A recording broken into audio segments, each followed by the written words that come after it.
Saudações a todos! Nós vamos buscar para nossa reflexão no livro Jesus e Nós,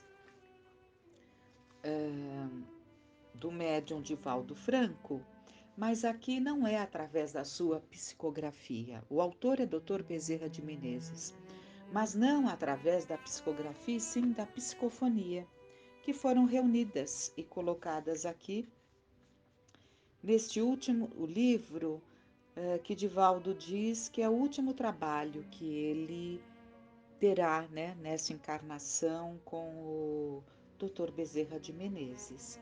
E nós vamos ver a primeira mensagem.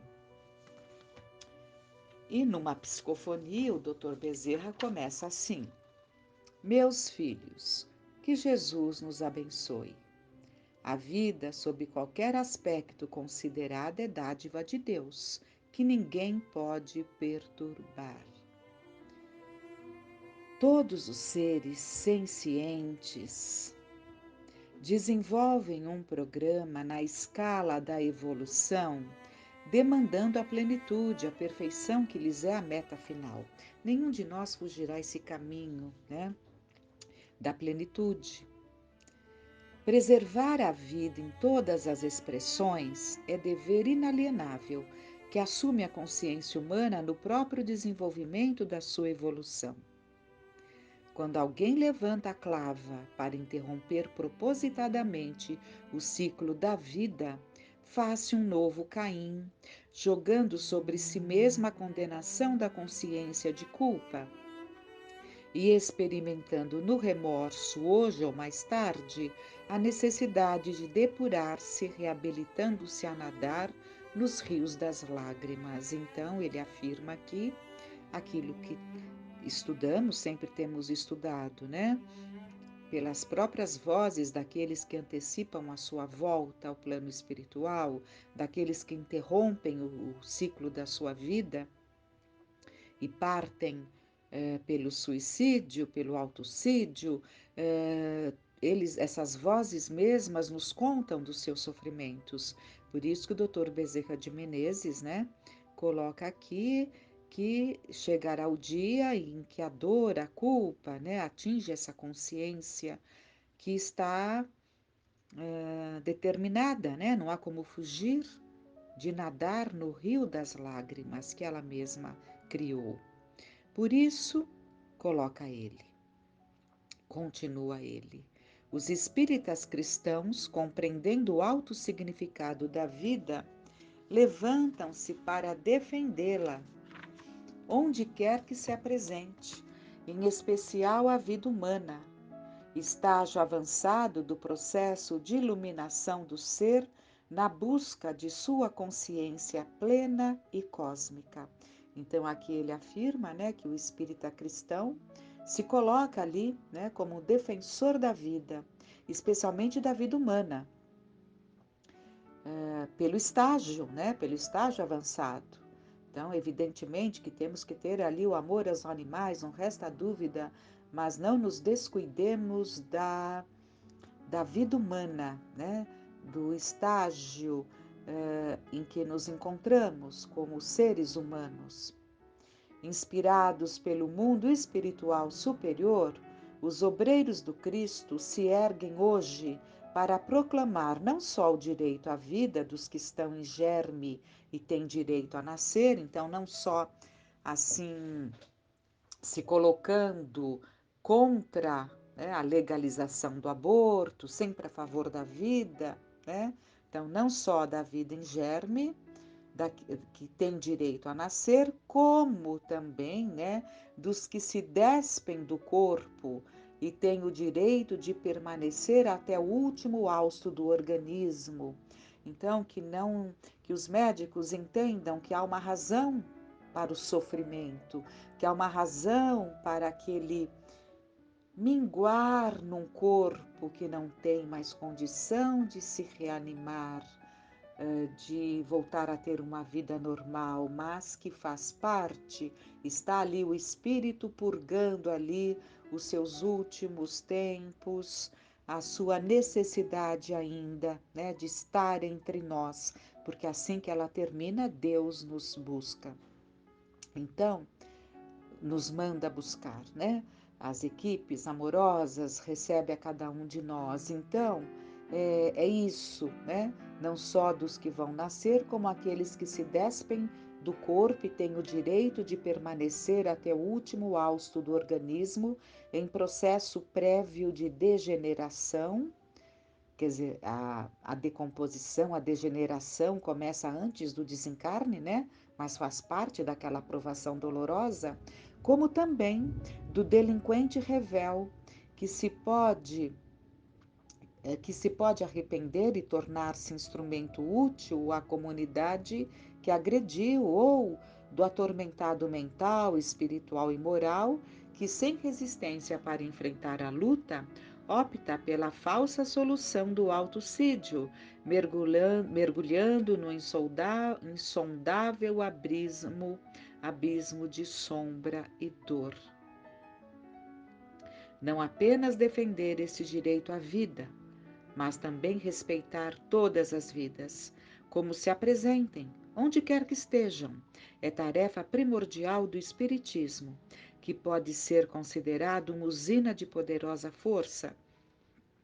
E se por acaso não realiza a operação transformadora dos seus membros, influindo no comportamento da sociedade, converte-se em uma potência deixada à margem que perdeu a finalidade de produzir energia para a utilidade a que se destina.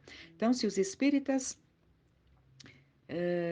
não agirem com o seu exemplo, né, é como uma possante usina que perde a finalidade a que se destina. Por isso, o Espiritismo tem como objetivo primeiro a transformação moral do homem. E se esta não se dá, a mensagem pode ser comparada a uma lâmpada abençoada que, lamentavelmente, encontra-se com a luz interrompida. Dessa transformação moral, intransferível, individual, saem os outros objetivos que vão atender às necessidades coletivas. Então, da transformação moral, intransferível, porque ela é feita por cada um de nós, saem os outros objetivos que vão atender às necessidades coletivas, mudando as paisagens terrestres e convidando a criatura à construção real do mundo pleno, que em breve defrontaremos. O mundo pleno que em breve defrontaremos. E onde estarão as energias necessárias para esse cometimento, se não no lar? Nessa sociedade miniaturizada em que se caldeiam sentimentos, lapidam-se arestas e muitas vezes com o buril se retiram a jaça, as anfractuosidades, limando-se a aspereza, para que o brilho da luz interior possa alcançar a superfície e expandir-se.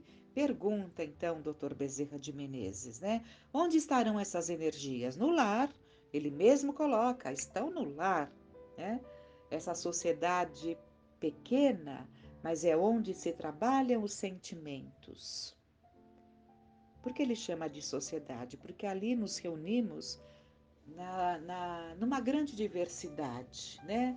De sentimentos, de comportamentos, dentro de um processo ali de afinidades, mas com diferenças quantas vezes, né? E às vezes com grandes dificuldades,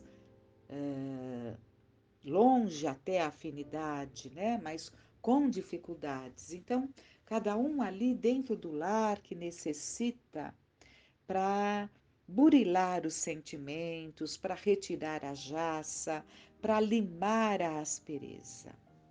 A família é a base da sociedade e não pode ficar relegada a plano secundário, Viver em família com elevação e dignidade é valorização da vida na oportunidade que Deus concede ao espírito para crescer e atingir as culminâncias a que está destinado. É verdade que muitos obstáculos se levantam, gerando dificuldades para ambos os cometimentos. Quem por acaso atravessará um rio duas vezes nas mesmas águas? Enfrentar tais obstáculos é a decisão do cristão renovado, que encontrou em Jesus a força poderosa que ele usou quando quis implantar o seu reino de amor e justiça na sua época, guardadas as proporções semelhante a esta. Então, guardadas as proporções, os tempos de Jesus são semelhantes ao nosso. Se os companheiros se revestirem de valor moral para combaterem o erro, pela sua atitude de coerência espírita cristã, pela sua conduta eminentemente evangélica, lentamente os espaços perdidos serão recuperados e será erguido na terra o reino de trabalho, de fraternidade e de amor. Espaços perdidos. Porque temos perdido espaço por falha nossa, falha do espírita cristão, né? Que acaba se enveredando por outros caminhos, que acaba desenvolvendo a sua vida de forma distraída, e com isso esses espaços foram ganhando, né? Mas ele diz aqui, se os companheiros se revestirem de valor moral, esses espaços serão recuperados. Meus filhos, há muitas sombras, porque o bem apresenta-se com timidez, cedendo espaço ao mal, que alarga os seus domínios pelo atrevimento de que se reveste. Por isso mesmo, espírita, seja a nossa definição. Por isso mesmo, espírita, seja a nossa definição. Espírita seja a nossa definição.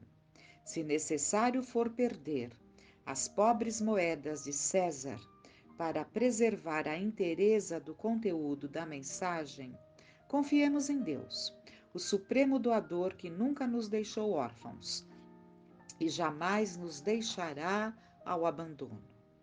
O Espiritismo liberta-nos da ignorância e propicia-nos, pelas lições luminíferas da caridade, ação social na assistência e no serviço de socorro. Negar a procedência da inspiração para conivir com os métodos arbitrários e injustos da política terrestre é o mesmo que ceder ante as paixões de César, como árbitro dos destinos, embora sem controle sobre as vidas, significando abjurar o nome de Jesus, que é a bandeira das nossas obras sociais, para estar de braços dados com o poder temporal, recebendo-lhe auxílio e apoiando-lhe as arbitrariedades. Vamos até ver novamente. O Espiritismo liberta-nos da ignorância e propicia-nos pelas lições luminíferas da caridade. A ação social na assistência e no serviço de socorro.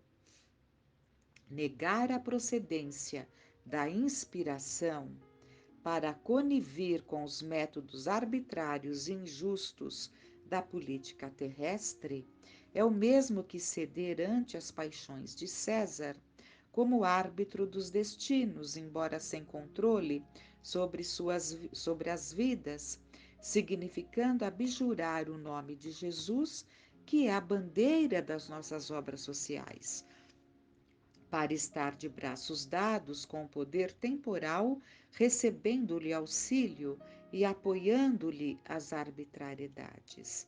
Então, é o cuidado, né, que o Espiritismo sempre busca tomar e provavelmente ele se refere a algumas situações que possam ocorrer em determinados núcleos, né, de ligar-se à política vigente e ligando-se à política está em troca de algum do bem, né, mas estando ali comprometendo, né, toda a simplicidade, toda a razão, né, do Espiritismo, que é para nos libertar da ignorância e não nos prender a esses bens de poder temporal, nos sujeitando às arbitrariedades. Jesus disse que no mundo somente teríamos aflições. Não será lícito, portanto, esperarmos outra resposta senão a da dificuldade. Graças à lei soberana, que é a lei natural, a lei de amor, lutemos juntos das autoridades competentes para falarmos do nosso apostolado e pedirmos respeito às ações renovadoras da sociedade que vimos desenvolvendo em nome da caridade. Então, graças à lei soberana, que é a lei natural, a lei de amor, lutemos junto das autoridades competentes para falarmos do nosso apostolado e pedirmos respeito às ações renovadoras da sociedade que vimos desenvolvendo em nome da caridade. E graças a Deus nós temos representantes firmes, corretos, alguns até ligados à doutrina espírita e que se colocam, né? Se colocam.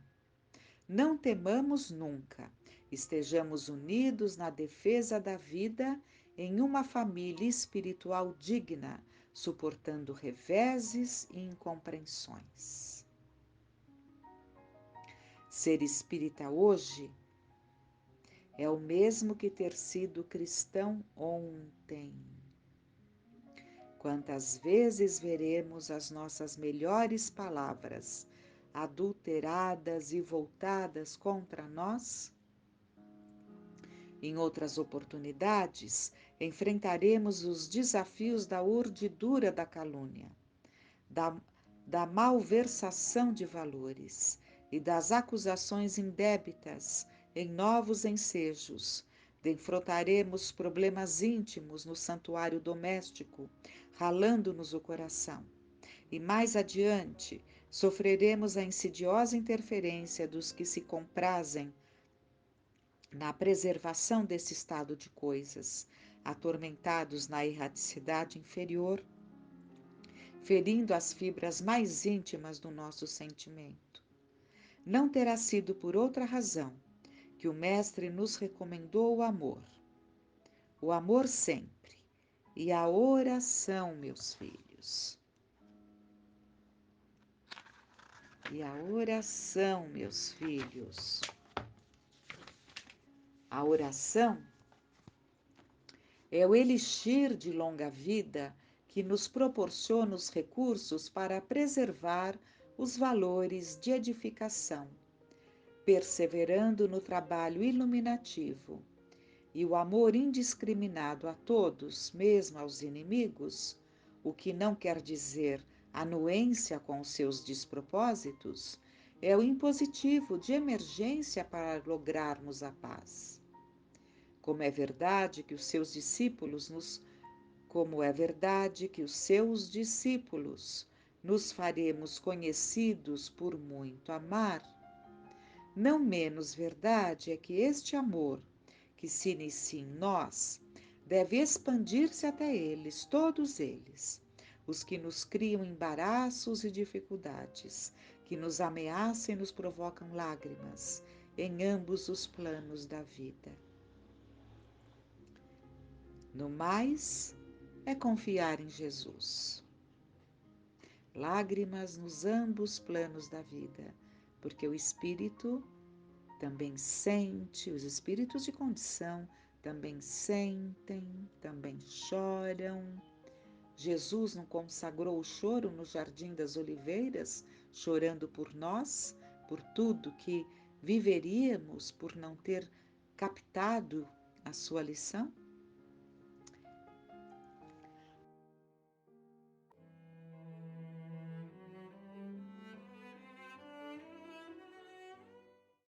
Olá pessoal, tudo bem? Vamos seguir com o nosso estudo do livro A Imensidão dos Sentidos, aprendendo a lidar com a sua mediunidade. A gente vai finalizar o capítulo Honestidade Emocional. Como nos reformar se evitamos constantemente nossas sensações? Muitos de nós ficamos longo tempo ligados na negação. A negação é considerada um mecanismo de defesa que nos protege até que possamos ficar equipados para lidar com os fatos da vida dentro e fora de nós.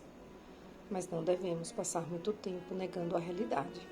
A alucinação, ou ideia fixa, tanto consciente quanto inconsciente, limita a nossa liberdade de ação nas atividades mediúnicas, como também nos diversos setores da vida. Toda ilusão deixa a criatura obcecada, e não admitir o que se sente é uma forma de autoilusão. Para não ficarmos enredados nas malhas da fixação mental, precisamos entrar em contato com o chão da realidade. A cura definitiva para esse tipo de mal é aprimorar nossos sentimentos e abrandar o nosso coração, identificando com atenção as reações interiores e transformando-as para melhor. A vida maior não tenta distanciar o homem da natureza, mas facilitar sua conexão com ela. Portanto, mais cedo ou mais tarde, o homem terá de voltar à naturalidade da vida, destruindo gradativamente os excessos do formalismo social e religioso e os exageros do artificialismo das convenções, que contrariam as leis naturais e, por consequência, geram conflitos ilusórios e perturbação íntima. A edificação da paz no reino interior se estabelece em nós definitivamente quando começamos a cultivar a honestidade emocional em todas as nossas relações com nós mesmos ou com os outros. E agora o capítulo Simbolismo dos Sonhos. As mais comuns manifestações aparentes ocorrem no sono pelos sonhos. São as visões. Resumimos-nos dizendo que eles podem ser uma visão atual de coisas presentes ou ausentes, uma visão retrospectiva do passado e, em alguns casos excepcionais, um pressentimento do futuro. São também frequentemente painéis alegóricos que os espíritos fazem passar sob nossos olhos para nos dar úteis advertências e salutares conselhos. Isso está na segunda parte do livro dos Médiuns, no capítulo 6, item 101. Os símbolos são a linguagem do inconsciente. Inúmeros são os níveis de consciência e, da mesma forma, diversos os níveis de inconsciência. Os sonhos contêm símbolos ligados a esses estados da alma humana. Os símbolos dos sonhos são, em sua maioria, manifestações de uma parte da psique que escapa ao controle do consciente.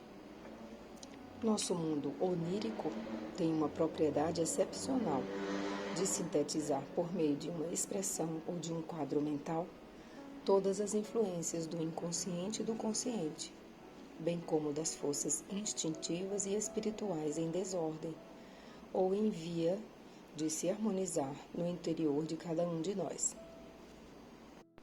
Sonhar com um fundo de vale ou colmar, com animais ou uma taça, com um sótão ou porão, estar no leito de um rio ou no pico de uma montanha, cair do último andar de um edifício ou voar muito alto, podem simbolizar diferentes aspectos de nossa realidade interior. Os símbolos estão no ímã, constituem o cerne da nossa vida mais íntima. Revelam os segredos do nosso inconsciente, conduzem-nos aos mais recônditos estados interiores, abrem-nos a alma para o desconhecido. Quando os interpretamos, liberamos a energia neles contida. O sono é um fenômeno fisiológico, um estado especial do organismo em que ocorre uma diminuição de estímulos externos, uma relativa carência de reações e uma eventual imobilidade na qual o corpo entra em repouso. Nele, a vigília é abolida, ocasionando uma suspensão da vida de relação que possibilita a expansão dos cordões fluídicos que prendem o espírito na matéria densa. Estando distendidos os laços energéticos, a alma pode entrar em contato com outras dimensões da vida, dentro e fora dela mesma. Por outro lado, o sonho pode ser definido como uma sucessão de imagens mais ou menos coerentes que aparecem quando o indivíduo dorme. Sua análise pode ser um dos meios para se conhecer as porções superficiais ou profundas do inconsciente, dado que o sonho traz um conteúdo manifesto, alegorias, emblemas, figuras, paisagens, pessoas, que após uma interpretação de sua simbologia se pode chegar ao que realmente interessa, o conteúdo latente, que seriam sentimentos reprimidos, desejos, traumas, lembranças, vocações. O sonho pode revelar, retratar inúmeros contextos, perturbações fisiológicas, insegurança ou medo de fatos a ser vivenciados, situações acontecidas há pouco ou muito tempo, ansiedades ou preocupações do cotidiano, recentes visitas, agradáveis ou não pelo mundo astral, recordações de vidas anteriores, impressões experimentadas durante a saída ou no retorno ao corpo denso, além das já citadas formas de comunicação entre os aspectos conscientes e inconscientes que compõem a nossa mente, que é o repositório dos registros de experiência da alma. No transcorrer do dia a dia, em nossa linguagem, em nossos gestos ou sonhos, quer notemos ou não, cada um de nós utiliza imensamente a simbologia.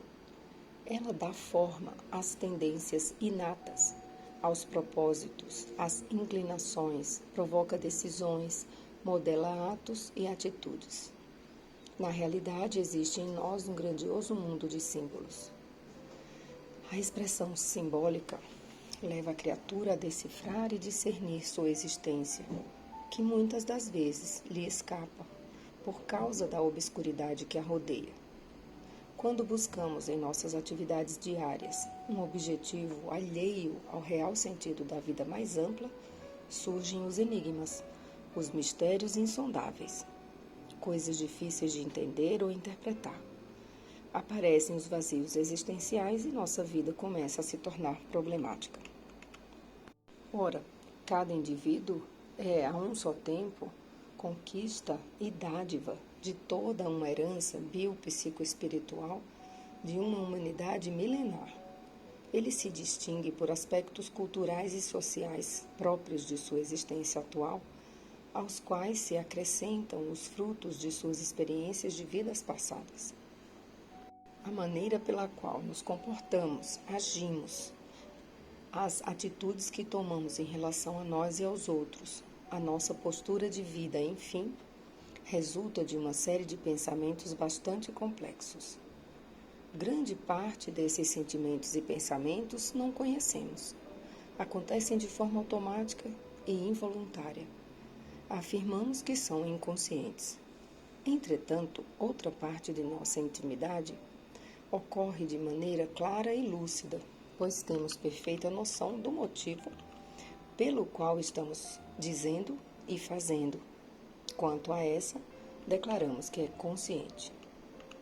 O ilustre psiquiatra suíço Carl Gustav Jung define o que se deve entender por inconsciente individual, uma porção de nossa mente da qual não estamos diretamente cônscios, mas que está sempre ativa, determinando uma forte e decisiva atuação sobre nossos comportamentos, realizações e sentimentos, e talvez a mais séria de todas, sobre nossa saúde.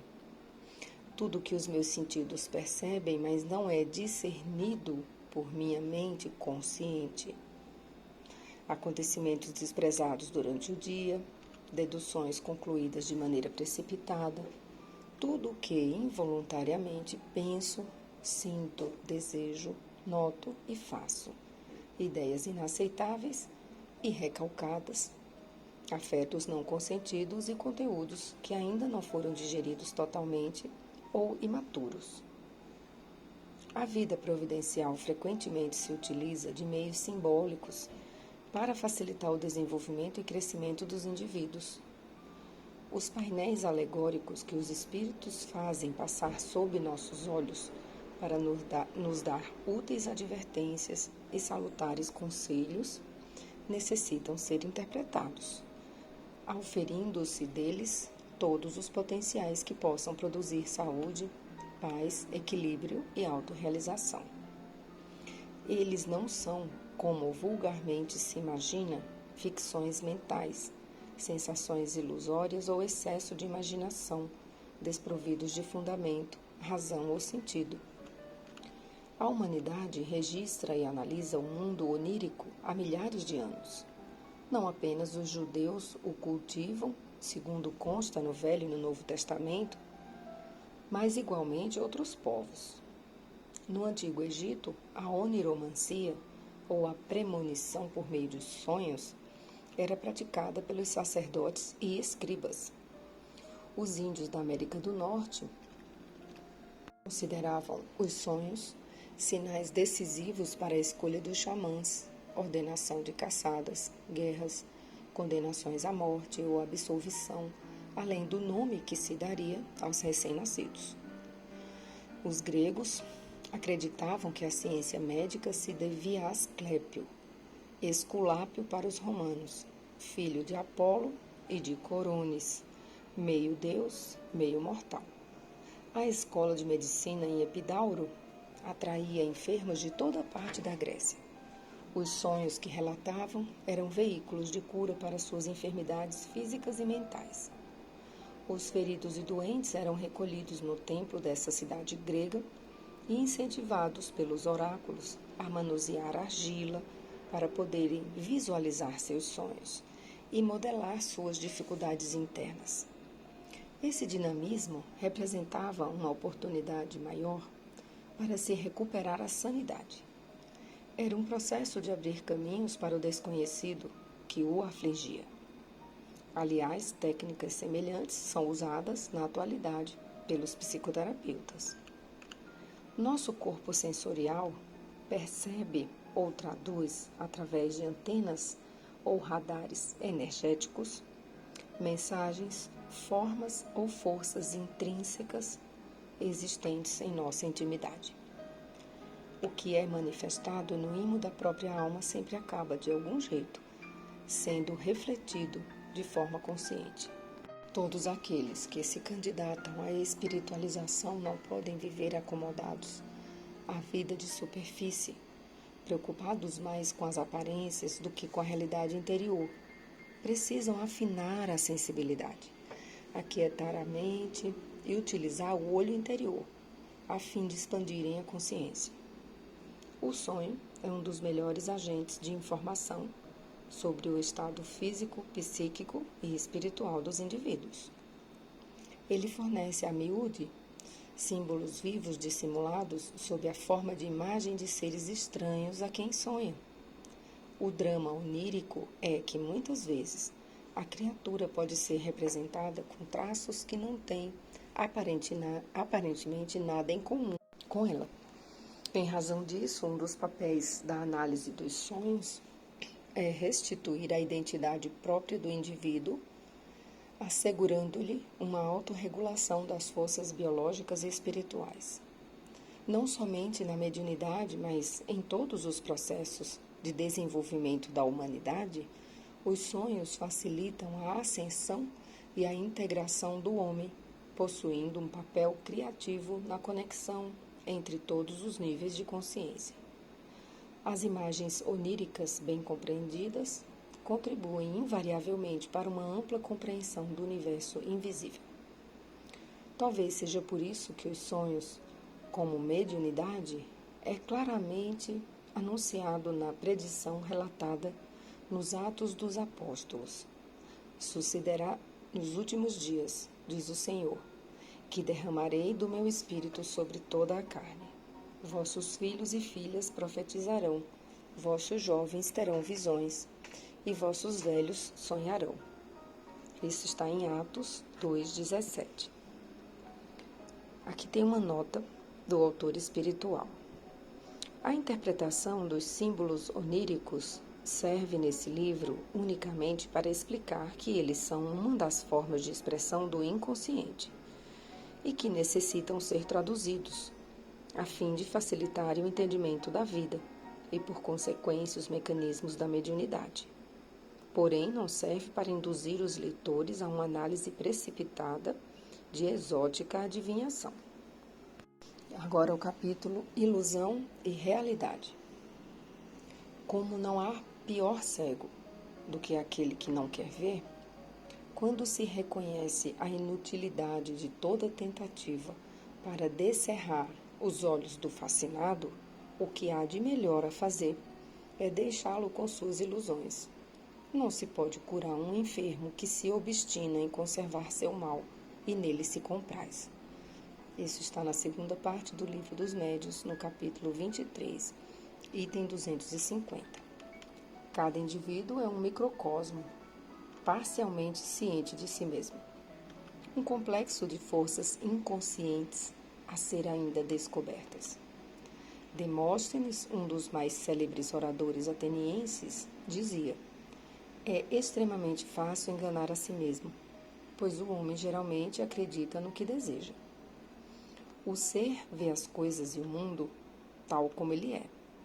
Quando se vive em equilíbrio interior, até mesmo nos fatos e ocorrências que aparentam enormes desajustes, se pode encontrar uma harmonia oculta. À medida que nos transformamos, vamos mudando nossa visão da criação e das criaturas. O termo samsara, nas diversas religiões orientalistas, tem como significado o mundo das ilusões. Elas afirmam que a maioria dos seres humanos vivem neste universo fictício, razão pela qual estão presos ao círculo dos renascimentos, e que todo o sofrimento provém de não sabermos distinguir a ilusão da realidade. Asseguram ainda que, para atingirmos a espiritualidade, seria necessário extinguirmos as fantasias do mundo físico, aniquilando assim o ego, conjunto de ilusões que nos afastam do senso de realidade. O orgulho é a inquietação de viver para uma imagem efêmera e egocêntrica. Alimentar a aparência requer viver em função da imaginação, que se faz de si mesmo e das pessoas. A busca existencial dos orgulhosos não repousa nas experiências de ser, e sim nas expectativas de ter ou de agradar os outros. A fascinação está intimamente ligada ao orgulho, e ambos têm como raízes a necessidade de triunfar a qualquer preço. Uma arrogância competitiva sobre produtos de um complexo de inferioridade ou baixa estima. Os olhos do fascinado trazem gravados em sua retina espiritual clichês psíquicos desta ou de outras vidas, de imagens idealizadas de onipotência. Por exemplo, na infância pode ter sido uma criança elogiada em demasia ou supervalorizada pelos familiares e amigos. Daí desenvolveu uma convicção de supremacia e orgulho, uma tendência adquirida de que nada existe, que ele não faça bem, de que não há ninguém que faça melhor que ele. Esse indivíduo acredita não ter dúvidas, conscientemente, se julga um doador benemérito, uma pessoa admirável, possuidora de qualidades extraordinárias. Tudo isso pode até conter uma partícula de verdade, mas esse excesso de admiração e elogios que recebeu quando criança pode ser a chave para que possamos compreender melhor suas atitudes de autoilusão. Não é que ele não queira ver, Está momentaneamente impossibilitado de enxergar a realidade. Aliás, só podemos modificar aquilo que conseguimos ou queremos ver. Há casos de autoilusão em que não se pode afirmar de forma categórica que o fascinado se obstina em conservar seu mal e nele se compraz de propósito, ou mesmo que ele negue o fato real, por ser teimoso ou turrão. O fascinado não consegue descerrar os olhos, porque vive subjugado pela irrealidade do seu ego tacanho, individualista e míope. Nós vamos ficar por aqui. Boa semana a todos.